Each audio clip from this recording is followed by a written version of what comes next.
Hi guys, welcome to my channel. My channel is called Crystal and Yvette's journey, and I'm here to share a little bit about our journey, guys. Over there, it's my daughter. Her name is Crystal. She's sleeping right now. Hold on. Okay. Yeah, that's my daughter, and I'm gonna be talking to you guys a little bit about having a child with special needs. And before I start this video, I want to tell you guys that I might be speaking Spanish and English. That's how my channel is going to be. So just letting you guys know, if you press on this video, I do speak Spanish and English, so all my videos will be like that. So just letting you guys know. Voy a estar hablando español y inglés en estos videos, so para que ustedes no vayan a decir, oh, ¿por qué está hablando los dos idiomas? Porque así voy a hacer todos mis videos, ¿ok? Mi hija tiene 16 años. Para el mes que entra cumple 17 años, Cristal. Crystal was diagnosed with seizures. She has cerebral palsy, and she has a scoliosis. Crystal is not able to speak. Crystal no puede hablar.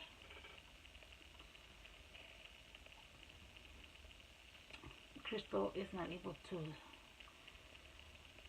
walk. She's not able to sit by herself. She's not able to feed herself. Crystal doesn't. She does eat everything by mouth. I have to pre-weigh her food. I pre-weigh all her food, so she's able to eat by mouth.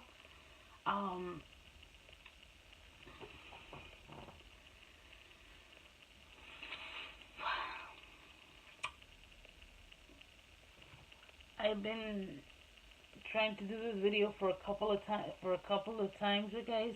He tratado haciendo este video. Ya tengo un rato tratando de hacer este video. Siempre que lo hago, lo paro y lo regreso y digo, lo pondré o no lo pondré, pero sí lo voy a poner. La razón que voy a hablar de esto y voy a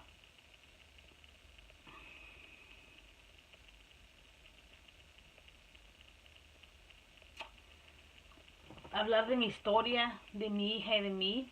¿Por qué? Porque creo que hay muchas personas allá afuera como yo que tengan una niña, un niño o una niña especial, no exactamente con la condición de mi hija, pero otra clase de condición, y a lo mejor ustedes quieren información o quieren apoyo y todo, you know?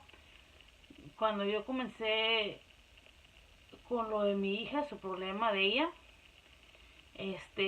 hace 16 años, fue duro para mí porque yo no, como digo, no estaba preparada para eso. I was not prepared for this.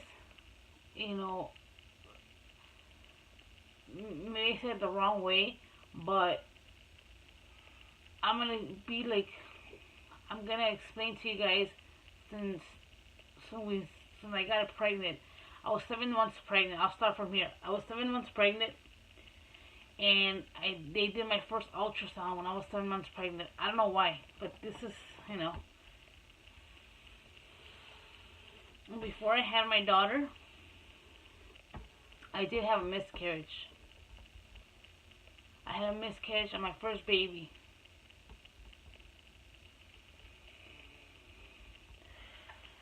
I was 6 weeks. And I remember that day it was at the store, at the supermarket with my mom, my aunt, And I remember I had told my mom that I had to go to the bathroom. And she's like, okay. So she waited for me outside the store. And I went into the bathroom. And as I went, I had to go number one. So I went and I did my business. As I cleaned myself, I looked at the paper and I had blood. And I got scared because, of course, you're pregnant. How can you be bleeding? So I go out and I tell my mom and my aunt, I go, you know what, I'm bleeding. She's like, what do you mean you're bleeding? I go, yeah. So what I did is um, they took me to the emergency room. I called my husband and I told him what's going on. He goes, okay, I'm at work. Let me know what's going on. And I was like, okay. So I went to the emergency room and they did an ultrasound on me and they told me 99% that I was having a miscarriage. And they told me that they couldn't hear a heartbeat no more. There was no heartbeat. And yes, it was 99% that I was having a miscarriage. So I did have a miscarriage. And I would say like 2 or 3 months later, it affected me a lot because of course that was my first child and everything, and I was very excited when I came out pregnant, right? And around 2 or 3 months I went back to the doctor because I wanted to get birth control, and my husband was like, no, he didn't want me to get birth control, but I wanted to get birth control because it hurted me a lot that I had lost my child and everything. So when I went into the doctor told me, I can't give you no birth control. And I go, what do you mean? He goes, no, you're pregnant. And I was like, what? He goes, yeah, you're pregnant, and I can't give you anything. Excuse me, guys. And I was like, I'm pregnant. And he goes, yeah. But I freaked out, not because I didn't want to be pregnant, but I was just so scared because of what had happened to me with my first baby. And he said, yeah. So I was like, okay. So I went home and I was like excited, but then I was excited, but in a way I was scared because what had happened to me on the first baby. So he told me that he was gonna do like an exam to see everything was fine with me and everything. He brought on a nurse and he told me, he goes, you know what? He goes, you have a little bleeding by your cervix. He goes, there's like kind of a bleeding.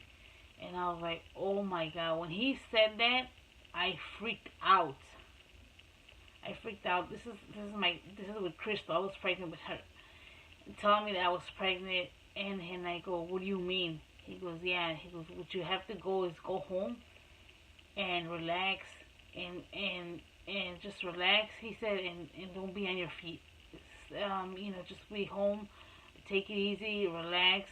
Don't lift anything heavy, don't nothing. If you see more bleeding, you have to come into the emergency room. And I was like, okay. So I went home and I told my husband, and he was excited that, we're pregnant again. He goes, I go, you're going to be a dad again? He goes, what? And I go, yeah. So, okay. So that happened. So maybe like a month and a half later, we woke up and everything. Me and my husband woke up and everything. And I was going to get up to the bathroom when my husband noticed that I had a lot of blood. He's like, you're bleeding. I'm like, oh my God, what? I was like, real nervous. I'm like, what do you mean I'm bleeding? I was all hysterical and everything. I'm like, oh my God, what do you mean I'm bleeding? And right away, I just remembered what had happened with my other baby. I go, and I started crying. I started crying and I cried so much.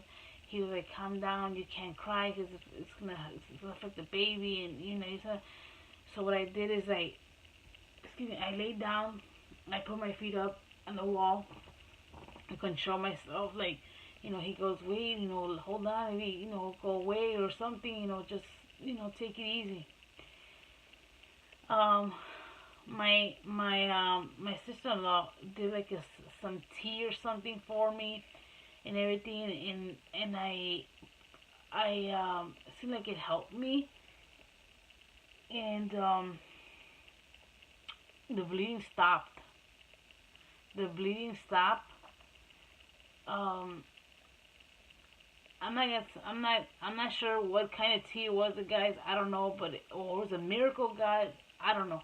But I started bleeding, and I laid down like for 2 hours. But I had to go to the bathroom. I really had to go to the bathroom at that time, and I was so scared to get up to go to the bathroom. I was so scared. So what I did, I went into the bathroom, and I was so scared. I was like, oh my. When I went to the bathroom and I cleaned myself, I was so scared. I had no more blood. There was no blood, and I was like relieved, but I was still scared. And at that time, I was working. I remember I was working, and I quit my job. I quit my job. I said I'm not gonna work no more. I'm just gonna stay home and I'm gonna rest and I'm gonna take it easy because I know like the first 3 months is always like the most dangerous time when you're pregnant. So I decided to just stay home, and that's what I did. After that, I started bleeding. I would take care of myself like much more, and because I was scared, because I didn't want to lose another baby, not another. I said I can't go through this no more. I said this is the reason why I wanted to get birth control, because I was so scared. I didn't want to go through all that again. So I went to the doctor and they would see me. I think they gave me a midwife. So I don't know. I asked them why am I not getting an ultrasound and everything. They're like, oh yeah, we're gonna get you an ultrasound, this and that. And I was like, okay. So when I was 7 months pregnant, they did my first ultrasound. They do my first ultrasound, and my mom and my aunt went with me and everything. And I asked her, oh, do you want to know what the sex of the baby is? And I was like, no, I don't want to see. I don't want to know. I want to be surprised and everything. And she's like, okay. And she goes, okay, even though we want to see it, he or she doesn't want to, like, she's turning around her legs or something that you can't see it. And I was like, okay. She goes, I go, everything okay? She goes, well, the doctor's going to come in to talk to you. And I was like, okay. And she's like, so the doctor comes in and he tells me, I remember my daughter was born February 9th. I remember that day, I was about 7 months pregnant. Yeah, 7 months. I was like around 7 months pregnant, I think. I'm not sure. Yeah, I think 7 months pregnant. And he tells me, it was a couple of days before Christmas, and he tells me,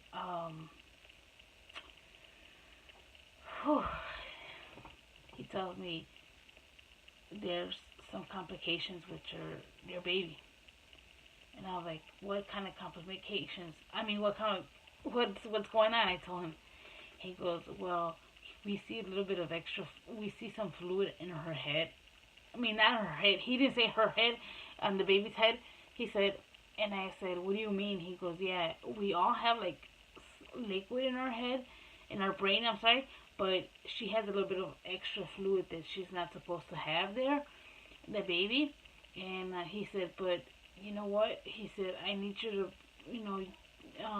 I need to talk to you further about it and everything. So I would like to make an appointment. Dijo, if you puedes venir con tu esposo. Entonces, and I was like, oh, okay. I was all freaked out, like, I was like, what's going on, I was like, ¿qué está pasando aquí, con esto? So,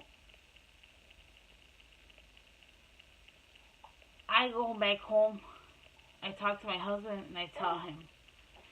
So, we come in to the appointment. We have the doctors are in the room, and they tell me this when they start telling me like that she had extra fluid. They didn't know exactly what was going on, but after that day, I had to come every single day. Not every single, every once a week, I would have to come into the hospital to get an ultrasound every day. He said, why? Because if your daughter's head gets bigger because of the liquid. I mean, because of the water that she is in her brain. Her head is going to be growing. It's going to be growing her head that you're not going to be able to have her as a natural delivery. You're going to have a C-section. So that's why you have to come in every single day. I mean, every single week, I'm sorry, to start getting an ultrasound. He said, and if this happens, he said, we're going to have to program you with a C-section. If not, he said, you'll go full term to your due date. He goes, okay. He said, but he said, the reason we called you because I'm not sure, guys, at this moment, I'm not sure. I'm not going to lie to you. No le voy a echar mentiras. No me acuerdo cómo se llama el examen que iban a hacer. But he said there's a test that is, it's a needle.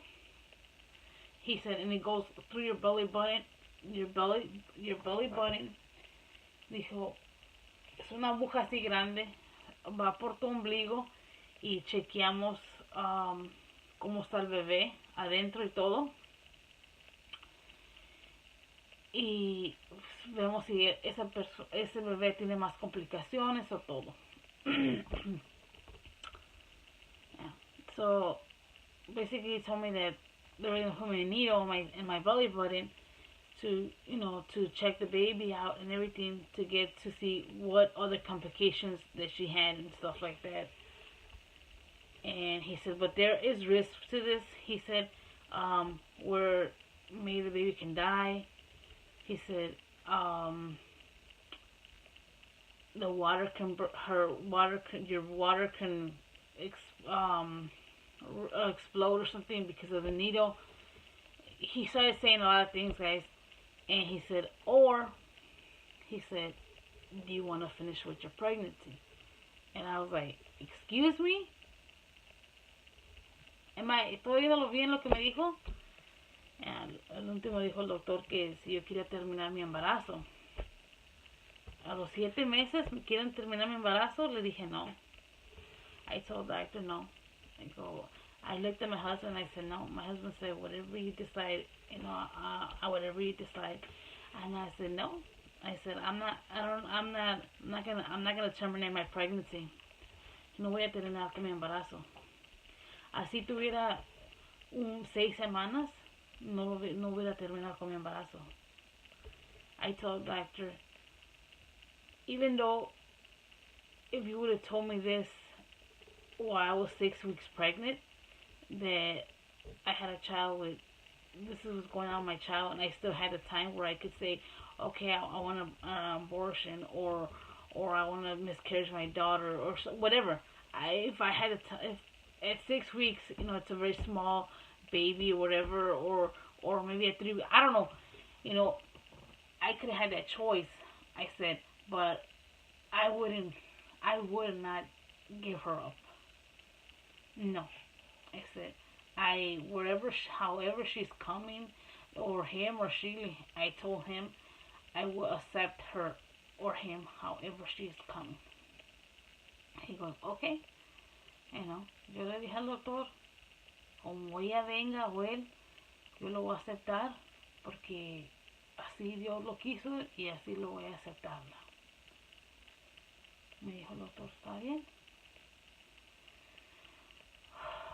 So, después de eso ahí, estuve yendo todo una vez a la semana a que me hicieran otros sonidos.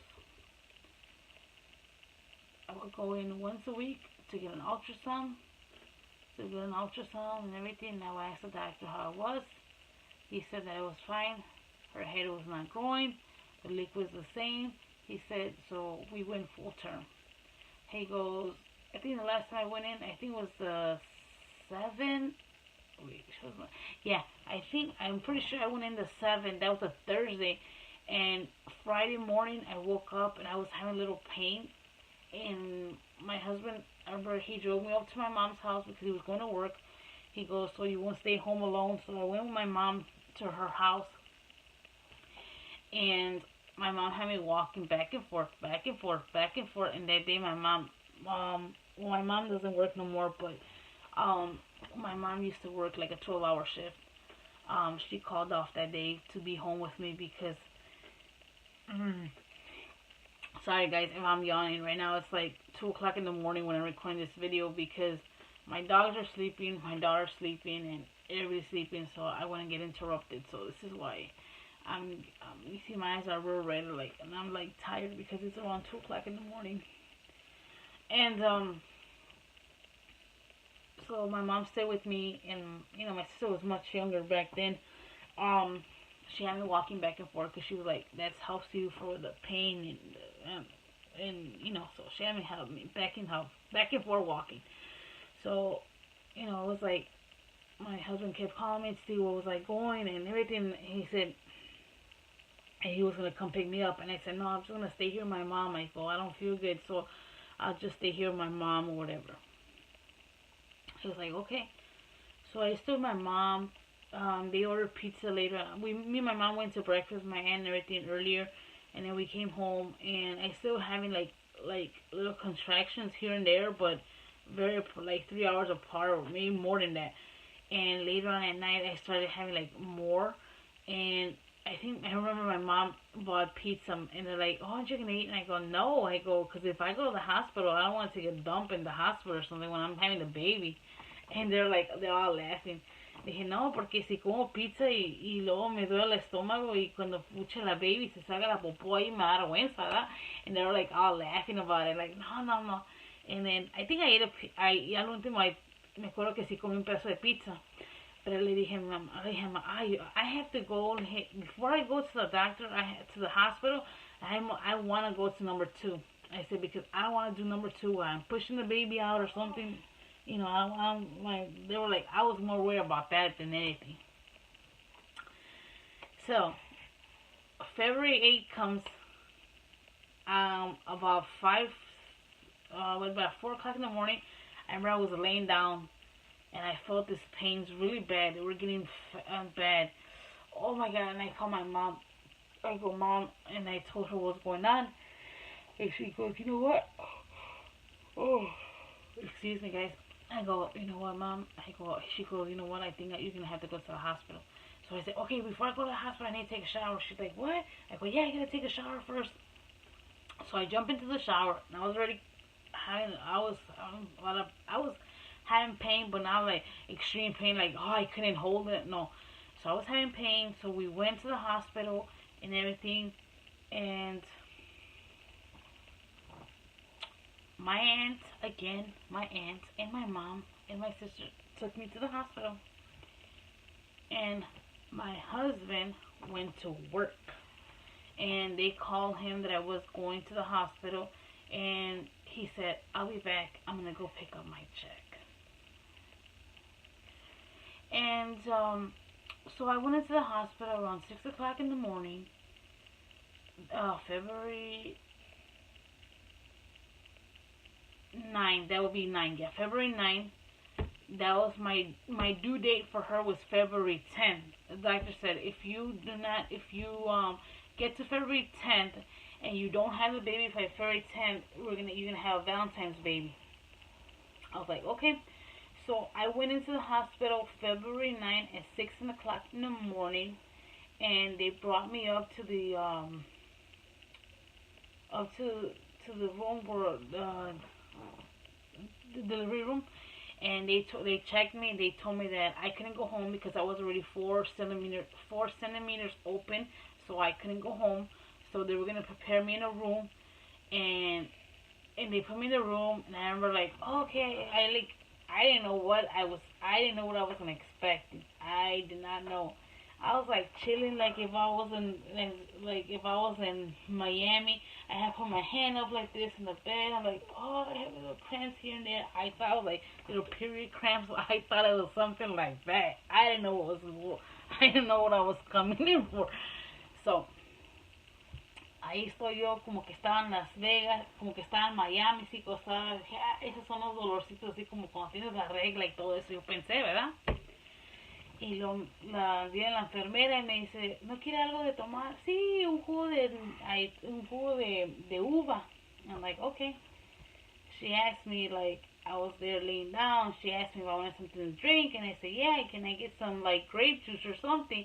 And they had me walking back and forth in the hospital. I'm like, okay.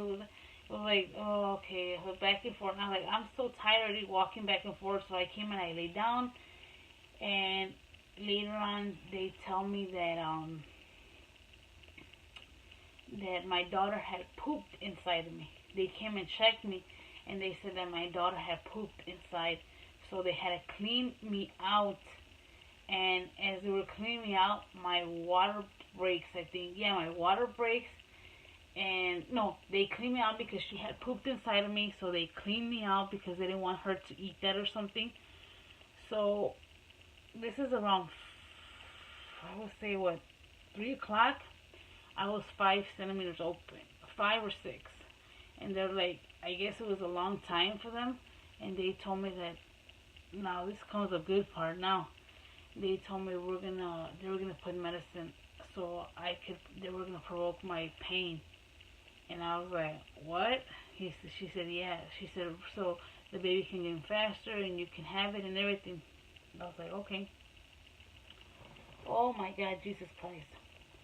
Why was there a lady next to my room screaming her head off? She was just getting me so nervous because I would hear the lady, poor lady, think she was in labor like for 2 days. I was like, why did they let this lady be in labor so many days? She was getting me so nervous because I could hear her screaming, her all the way to her. She was screaming so loud that I can hear the lady screaming like, "Ay, por favor, ayúdeme a alguien." She was Hispanic too, and she was like, pobre señora, gritaba tan recio porque ya tenía muchos dolores. Dice que la tenían 2 días con los dolores, and everything, Ella estaba en otro cuarto y yo en este, y my mom le preguntó a un pariente, pasó un pariente y platicaron y le dijo que la señora tenía como 2 días in labor. And like, oh my God, why they have this lady like so many times? Well, I don't want to be like that. She was just by me hearing her screaming, I was getting nervous, and I was like, oh my God, so I had to close my door because I was just getting nervous to hear that lady scream. So when they started put the medicine so they could provoke my pain, oh my God, oh my God, I didn't start screaming, but I just felt like I wanted to die. That was the pain, worst pain of my whole entire life. That was just such, oh my God. I swear to God, I swear to God that at that moment, I swear, I said, why did I get pregnant? Because that pain, that shit hurt bad. Bad, bad, bad. They came and they asked me if I wanted to get an epidural, I think it's called. If I'm not saying it right, sorry. And I said, yes, I need one. So they put one on. It kicked in, and I remember I took a nap like for 2 hours. After that, it was like boom again. And later on they came and put another epidural, but this time they took longer because the person that was gonna do it, put the epidural, he was taking so long. When you're in that so much pain like that, you feel like everything's taking so long. When they came in to put the other one, it was like my legs were getting numbed already on the second one, and I couldn't feel my legs. I was I was seeing my uncle, and I was calling him on a different name because I was so drugged up with the thing, but it was not helping me. It helped me like for half an hour, and I felt the pain like in my back and in front. I felt like, oh, like my back was killing me, like she was breaking me back there. So my mom was like, "Ay, Hispanic that we are, like, híjole, eso se está pataleando atrás, significa que va a ser un hombre, se está pataleando", dijo, porque sí, yo sentía de cuando tu hermano que, same way and everything, cuando es así, es hombre and everything like this. I'm like, at that moment, I didn't care. It was a girl. What? I didn't want this baby out of me. And I was like, excuse me. I was like, I need this baby out. So later on, I would say about I'm not sure about the time, guys, because you know when you're in that position, you don't think about, oh, think what time is it, right? Time passes by. I'm in my bed, and I tell my aunt. It was my aunt and my mom there, and my sister. And I had told I wanted to record everything that was in there, what was going on. You know, back then there was no YouTube, right? But I wanted for myself. I wanted to see how, you know, when I had the baby and everything. I wanted to get that footage of my daughter, you know, when I was having my baby. So my aunt said, okay, I'm gonna want to record, and I was like, okay. So at this point, my mom, my aunt are in the room with me, and I tell my aunt, I have to go number 2. And she goes, what do you mean? I go, yeah, I have to go to the bathroom. And I tell my mom, and then my aunt tells my mom, she goes, hey, she needs to go number 2. And my mom goes, she goes, you can't get up. And I said, well, I need to go number 2 because I can feel it's coming. I have to go number 2. And my mom's like, no, wait. And I go, yes, I have to go number 2. If you guys don't let me get up, I'm going to go. And she goes, no, you can't get up because, you know, you can't. And I said, well, somebody has to come and help me because I have to go to the bathroom really bad and it's coming. And so she called the doctor. She pressed the button to call the nurse. And the nurse came in and he tells her what I was having. She's like, no. She said, that's not, she don't have to go number 2. She said, the baby's coming. And she said, the baby's coming. She said, I could see, she's like, she checked me out. She goes, the baby's coming. And so they had to run and get a doctor. And my mom was like, don't push. And I was like, when my mom wouldn't see me, I was like, because I could feel it. She wanted to come out. So I could feel it like, oh. So they got me prepared and everything. The doctor kept like, come on, push. And I pushed. I think I pushed her like in 4 or 5 pushes out. I pushed her out. And yeah, I pushed her out at 4 or 5. And I remember I heard her like, I'm not going to lie, guys. I had like 10 or 15 doctors in my room because of what my daughter's condition was. So they asked me to push her out. The only thing I remember where I heard the doctor, I heard them real good when they're like, oh my God, oh my God. I heard him like 3 times when he said, I'm like, oh my God, I'm like, what? I'm over here crying and everything because, you know, I don't know what's going on. And then, you know, you hear the doctor saying, oh my God, I'm like, what? I was like, what? And he's like, who's the, he's like, oh my God. And I told him, what's going on? She goes, no, nothing's going on. Everything crying. And I heard her crying. She was crying. And I go, what's wrong? He's like, no, nothing. And then I remember, the only thing I remember, guys, was the nurse asking who was a grandma. And they gave you know how they usually give you the baby, the mom? They gave my daughter to my mom. And my mom was all excited. I remember what my mom was wearing. My mom was wearing like a gray sweater, like it's just like a hoodie, and it said Oprah here. And she had it on, and she grabbed my daughter, and she was like all happy. My mom, she was fat, and then she brought it to me. But I saw my daughter like for 2 minutes because they took her from me, and because she had to go into the NICU because, you know, because of the condition that she came in. They wanted to examine her and everything was going on. And I was really excited. I kept crying and everything. You know, they had to sew me up and everything because my daughter was 9.5 pounds, guys. 9.5 pounds. That girl was 9.5 pounds. She was a beautiful baby. She was kind of chubby and everything, but I'm glad I didn't get no C-section. And when everything was done, everything, you know, they sewed me up and everything. They set me down so I could, you know, family can come in. They took my daughter. My family started saying like, congratulations. My husband then came in and everything. I told my mom, I gotta go number 1. I have to go pee. I have to pee, you know. And she's like, okay. So the nurse came in and she's like, she put like this little plastic container. I know this video is gonna be kind of long, guys, but I just want to explain to you guys a little bit of what's going on.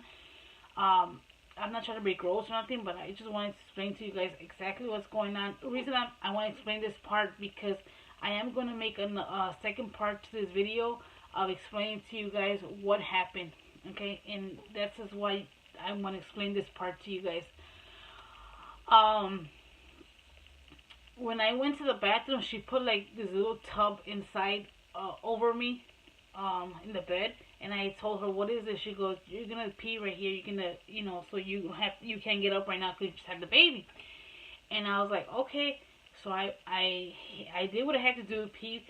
And when she took out the bucket, she's like, "Oh my God, what did you do?" And I said, I went pee pee. That's all I did. I said, I didn't take them. She's like, "Oh my God, everybody out, everybody out." She started screaming like that. She's like, "Everybody out." She started calling the doctor. Like, I was like, "What's going on?" And I was like, I was hemorrhaging, guys. I was hemorrhaging. Hemorrhaging. I think I'm saying it right. If I'm not saying it right, I'm sorry, guys. But I said I was gonna say this in Spanish, right? Pero ay, estaba sangrando un pliego. Un pliego. Estaba teniendo una hemorragia. You know? Estaba teniendo una hemorragia porque yo tenía que ir al baño y le dije a la muchacha y la muchacha me puso como una charola abajo de la cama para que yo pueda hacer pipí. Pero cuando me dijo ella, le dije, ya terminé, y me dijo ella, sacó la de esa y me dijo ella, oh, que había hecho, y tenía mucha sangre porque estaba teniendo una hemorragia, estaba teniendo una hemorragia.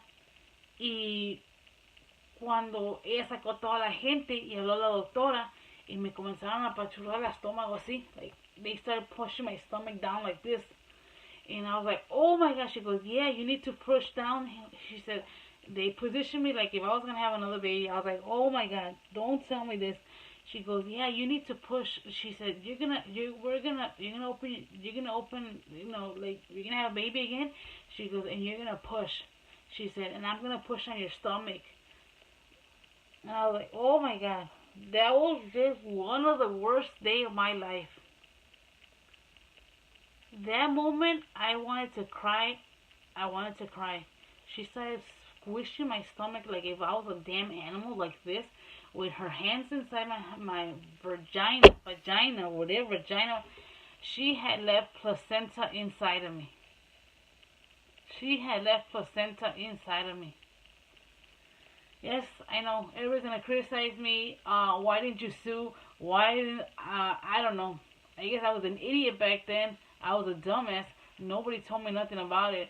Now I think about it. Now I know about this stuff. I could have sued the hospital because that was something that, with time, I had consequences. Yeah, consequences.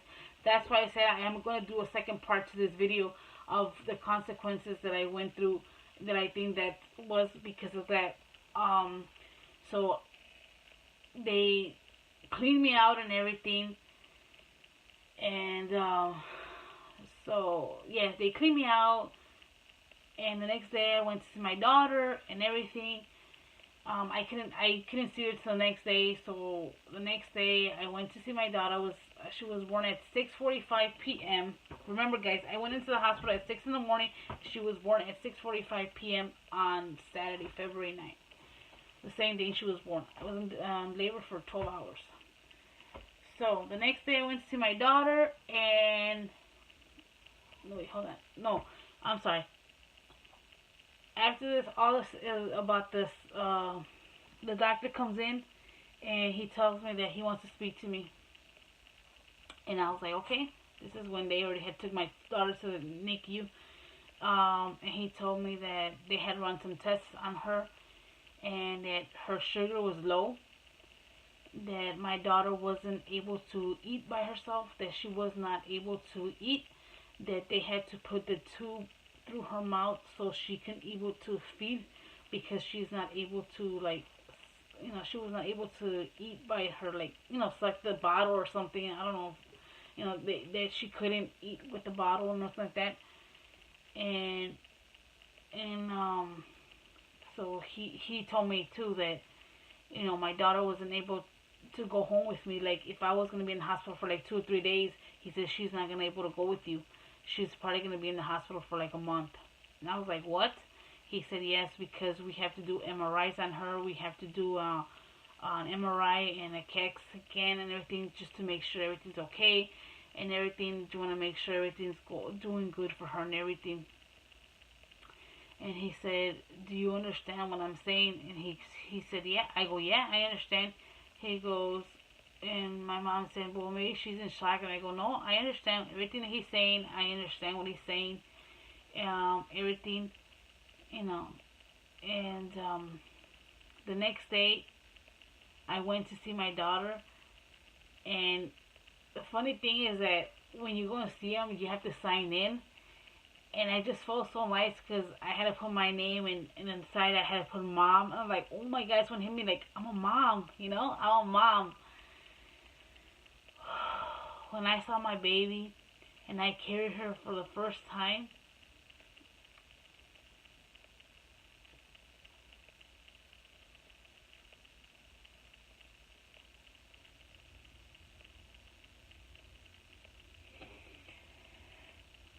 I said I wasn't going to cry. That was the best thing I could ever, the best feeling I ever had. I was so happy to carry my daughter in my hands and everything. Excuse me. You know, that was the best thing that could ever happen to me. My daughter is with special needs and everything. The doctor told me, my daughter was with special needs. My daughter was I was in the hospital like for 2 or 3 days. She had to stay in the hospital. Um, she stayed in the hospital for like, I would say Monday, Tuesday, like 2 days. I went to see her. I would go at night, and yeah, I would go at night to see her. Every 3 or 4 hours when I was in the hospital, I would walk to her room to whether she was at the NICU. I would go in there and I would try to give her like milk or something like that. And I remember real good that the nurse would tell me like, "Oh, she can't drink the bottle." And I said, "I know she can." I go, "She can't now, but I'm gonna show her how to drink her bottle."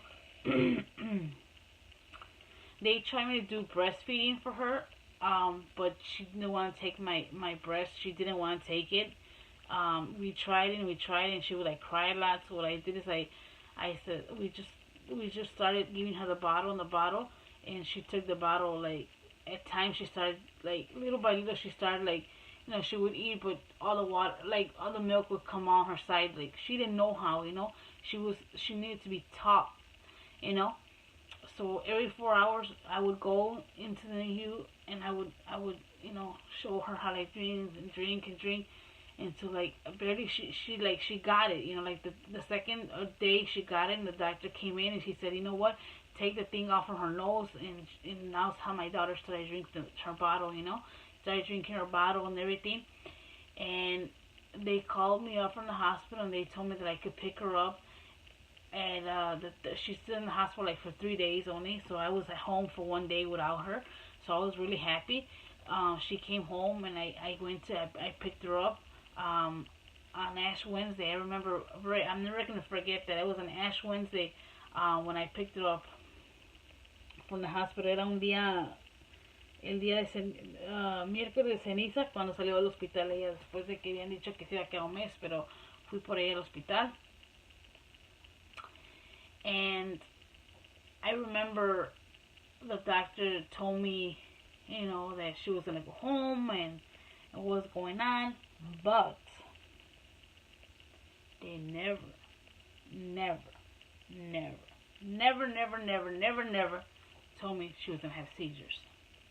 Okay, never. Okay, so I go home. I stayed with my mom for a week because she was my first baby. I didn't know what's going on.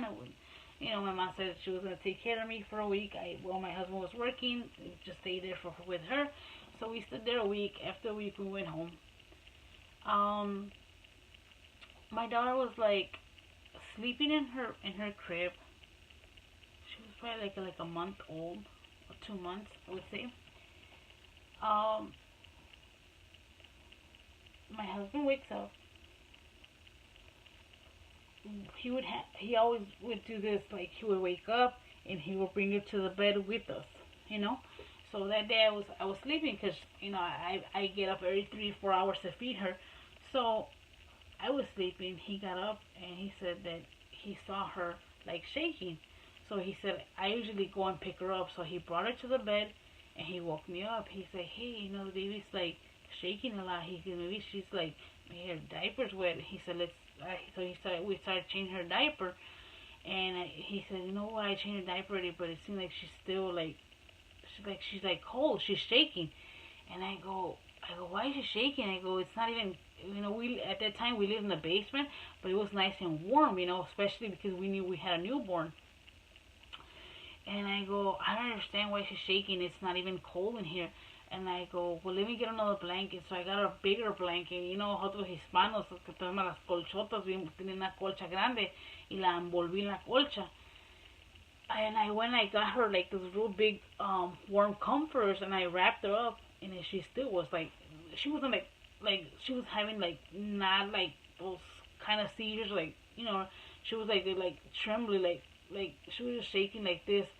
But I'm not trying to be ignorant, but back then I didn't know what a seizure was. I've never seen a person had a seizure. I didn't even know what the word seizure was. So my husband was getting ready to go to work. She kept shaking, and I told my husband, you know what? I go, I'm gonna run to the doctor. I'm gonna run to the doctor and take her to see what's going on. And he said, I go, if anything, I will call you. I told him like that. And he goes, oh, yeah. And I go, yeah. Okay, so this is me. I went to the doctor. I went to the hospital. I took her to the hospital, not to the doctor. I was like, no, I'm going to take her to the hospital. So I drove to the hospital. And I went to the hospital, and I talked to the triage nurse who was there. No, I went to the hospital, and I you know how you ask, like, oh, what are you here for? And I go, well, I'm here because my daughter, she's this, and I told her the information. I go, she keeps shaking like this, and they're like, okay, hold on. So the triage nurse, I guess they called me right away, and as I was going to explain to her what was going on, I started explaining to her, saying like when I tried explaining to her, explained to the triage nurse what was going on. She saw my daughter and she ran with my daughter to the back, and she started screaming. All these doctors, screaming to the doctors, baby having a seizure. And I was like, what's a seizure? And she's running, and I'm running after her, and she's like, and everything, and all these doctors come in, they lay down my daughter in the bed. All these doctors come in, they're ripping her clothes off and everything. And I was like, oh my God, I'm all like, oh my God, what's going on? I'm all hysterical and everything, what's going on? I mean, I'm all scared. The triage nurse tells me to leave the room, that I have to go back. She goes, ma'am, you're a responsible parent. And I was like, excuse me? She goes, yes, you're a very unresponsible parent. Your daughter could have passed out. Your daughter could have died. I was like, what? What are you talking about? I go, she goes, yeah, your daughter's having a seizure. I go, first of all, I don't even know what a seizure is. Second of all, I'm not a responsible parent. And she's like, oh yeah, you don't know what a seizure is? I go, no, I don't know what a seizure is. If I knew what a seizure is, I go, I wouldn't be asking you. I go, you know what? First of all, I go, nobody explained to me when I left the hospital my daughter was gonna have like a seizure condition or something. I go, that's something you guys should have told me and explained to me and everything, and this would have kind of happened. Because she said, oh, you couldn't have called an ambulance. And I go, how was I supposed to know? How was I supposed to know that my daughter was having a seizure? That it was something that I had to bring her into the hospital, How was I supposed to know? If you would have let me know, this wouldn't happen, So I felt really bad. I called my husband. My husband came in and everything. I was crying and everything. I feel guilty, guys, for a long time. But then I realized that it was not my fault, because if the hospital would have told me, you know what, ma'am, your daughter's going to have seizures, or, maybe look out for them. Maybe she's not going to have them, but maybe she will, give me advice or tell me, explain to me, hey, look out for these symptoms, look how maybe she's gonna have something like this or whatever. But how I nobody told me nothing. You know, my daughter's 6. My daughter's gonna be 6. Well, she's gonna be 17 next month. I didn't know nothing about seizures. My family doesn't run.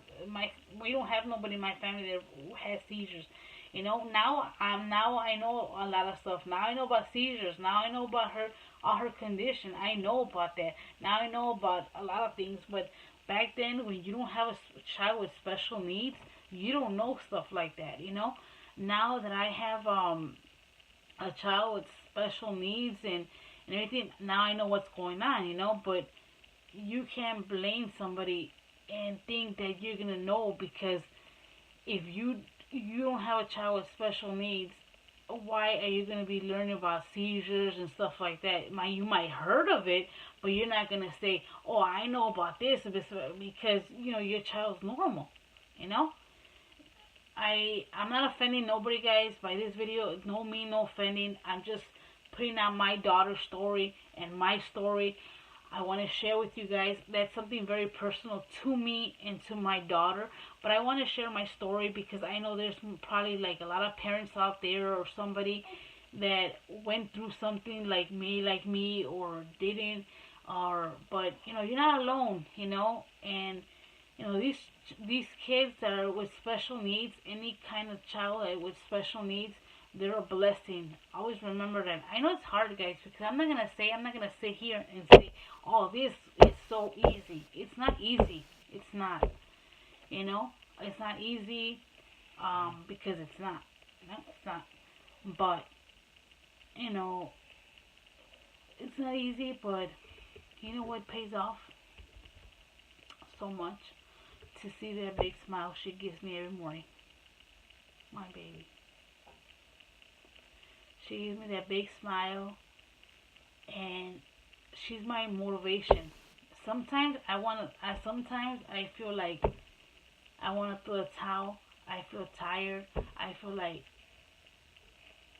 sometimes I feel like very depressed. Like I don't wanna put no makeup. I feel like this, but then I look at her, that she wakes up with this big smile. I feel like, oh my God, my legs hurt, my knee hurts, my hands hurt, my back hurts. This is me, okay?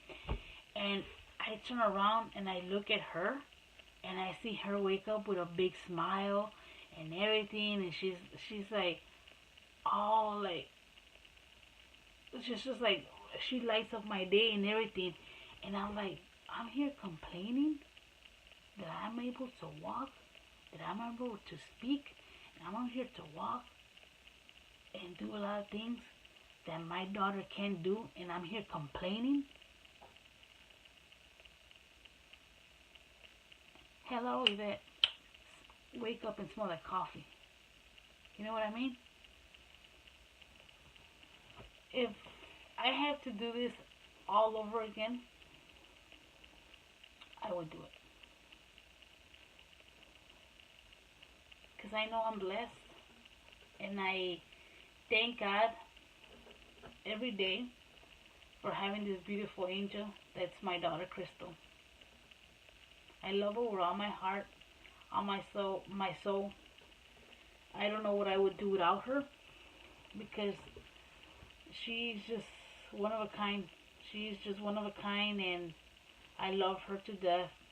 I love her very much, and I don't treat her differently.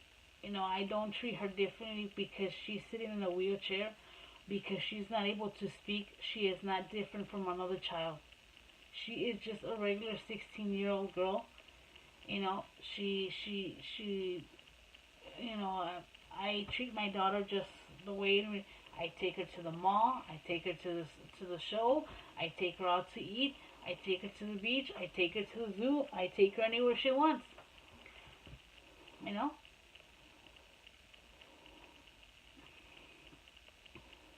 I don't like people to judge me. I don't judge you, don't judge me. I don't like people to stare at my daughter and think like, mm, not not because somebody's sitting in a wheelchair, they're different. Not because somebody has a disability, they're different. Not because somebody doesn't have a leg or an arm or a finger, they're different from us. No, they're not.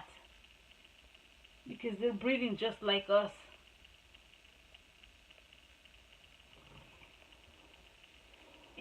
And sometimes it really gets me pissed off that people think because she's sitting in a wheelchair or she's not able to speak or she's not able to walk that how can I put this?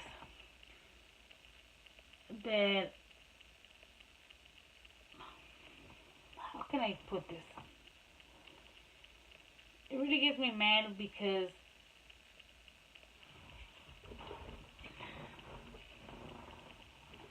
when people come to I had one time when somebody criticized me because I had bought my daughter some expensive shoes.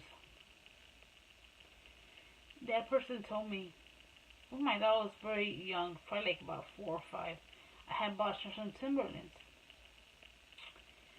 I'm not gonna say the name of the person, but that person told me, why do you buy her so expensive shoes? And I was like, excuse me? She said, yeah. She said, why don't you buy her like Payless or something more cheaper, Because she's not gonna use them. She's just gonna leave them there. And I was like, excuse me? Did you give me the money to pay the gym shoes? No. Did I ask you for money? No. If I want to buy my daughter a pair of gym shoes for $200, that's my damn problem. Because I'm not asking you for your money to pay for my daughter's gym shoes. Not because I don't see myself. I don't treat my daughter differently. I don't. If I like a jacket of North Face that is $200 and I like it for her, I will pay for it. I will buy it for her. And if I see one at Walmart for $10 and I want to buy it for her, I'll buy it for her. Not because she's not a regular teenager that can walk. And I like this, like, let's say like a hoodie like mine, the Adidas hoodie, and there's a white and black one that I like for her, and there's one at Walmart for $5 because it's white, and I like the Adidas for her, but me being cheap, I'm gonna buy her the $5 one just because she's in a wheelchair and she's not able to speak, and I'm just gonna give her that one. No, I'm gonna buy her the Adidas one because that's the one I want for her. That's the way I am. And that really gets me pissed off when people are like that, That, you don't have to give her nothing. That's why she had her mama. And I'm very grateful, guys, that I have my family that supports me a lot. Supports me the way, I'm going to explain to you guys the way my family supports me. They give me a lot of support. My mom gives me a lot of support, and my sisters and my brother. And that's really what I care about. Nothing else. I don't care about nobody else, If you're going to criticize me, go ahead and criticize me. I don't care. I don't give a crap.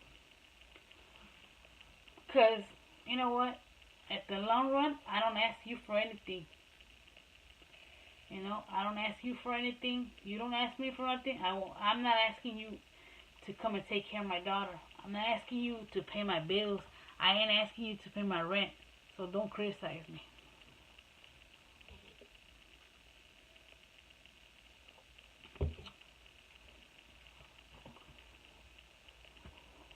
Alright guys, well, I know I spoke a lot today. It's probably like an hour this video.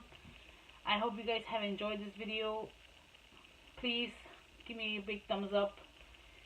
I will do a second part to this video, guys. This channel is called Crystal and Yvette's Journey because